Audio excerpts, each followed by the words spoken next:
Saviez-vous qu'on peut fabriquer son propre bonheur? Se dire en tout cas que tout va bien se passer, passer ainsi au-dessus des difficultés de la vie, c'est ce qu'on appelle la psychologie positive, dont Florence Servan-Schreiber, notre invitée, est spécialiste. Bonsoir. Mais bonsoir. Merci, vous allez nous en dire plus. Regardez, il y a plein de mots déjà autour de vous. C'est magnifique. Qui sont extraits de votre livre, La Fabrique à kiff, que vous avez coécrit avec Audrey Hakoun et Isabelle Payot. Absolument. Super pouvoir, s'affirmer, prendre soin de son corps, gratitude, l'amour, bonheur, ça nous en promet de bonnes, mais...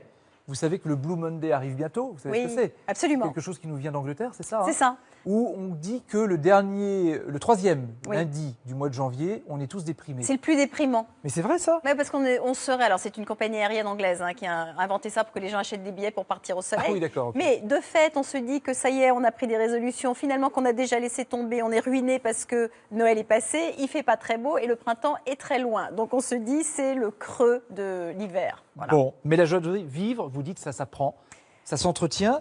Et ça se cultive. Ce qui s'apprend, c'est la capacité à ressentir du bonheur. Absolument, ça se travaille en fait, beaucoup plus que ça ne s'apprend. C'est-à-dire?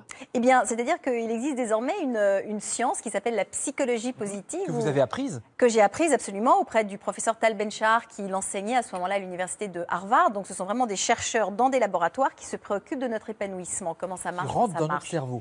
Alors ils nous observent plutôt et ils se disent, un homme heureux, qu'est-ce que c'est? Une femme épanouie, qu'est-ce que c'est? Quand on fait ce que l'on fait, quand on se sent à sa place, finalement, quels en sont les ingrédients? Comme ça nous permet de les reproduire. Alors, dans votre livre, il y a des exercices. J'en prends un que j'ai choisi comme ça.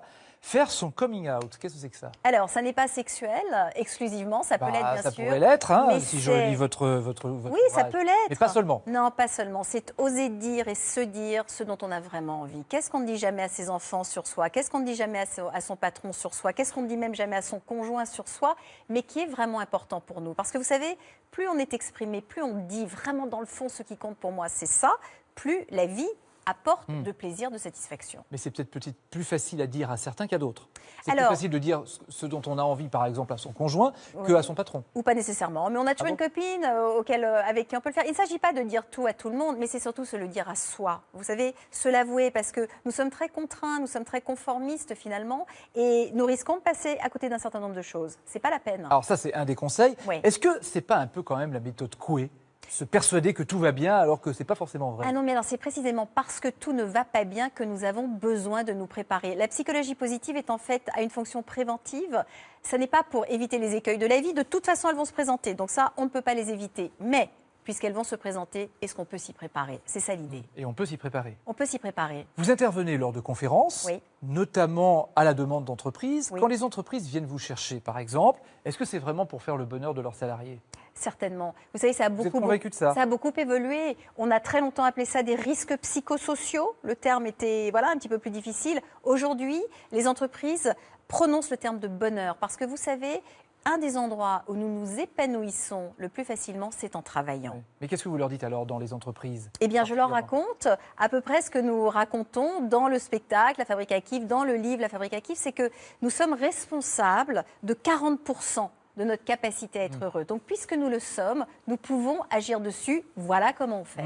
Parce qu'effectivement, La Fabrique à kiff, c'est aussi un spectacle au Théâtre de l'Œuvre à Paris et puis en région aussi. Vous serez à Bordeaux le 27 janvier. Après, ce sera Nantes et Lyon. Et là, ça se passe avec des gens dans le public.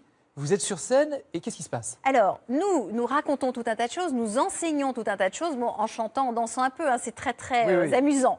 Mais surtout, nous faisons participer les gens. C'est-à-dire que nous nous sommes dit que le public avait besoin de goûter à son tour ici sur place. On parle du coming out, par exemple. Alors, je ne vous dis pas exactement ce qu'on fait pour garder un peu de mystère, mais il se passe plein de choses entre les gens. C'est très facile à faire. Et lorsqu'ils ressortent, ils ont fait l'expérience de ce que c'est de se concentrer sur cet aspect-là de sa vie pendant 1h20.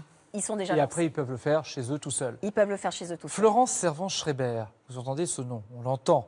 La famille Servan-Schreiber, le magazine Psychologie, David Servan-Schreiber qui avait écrit Guérir.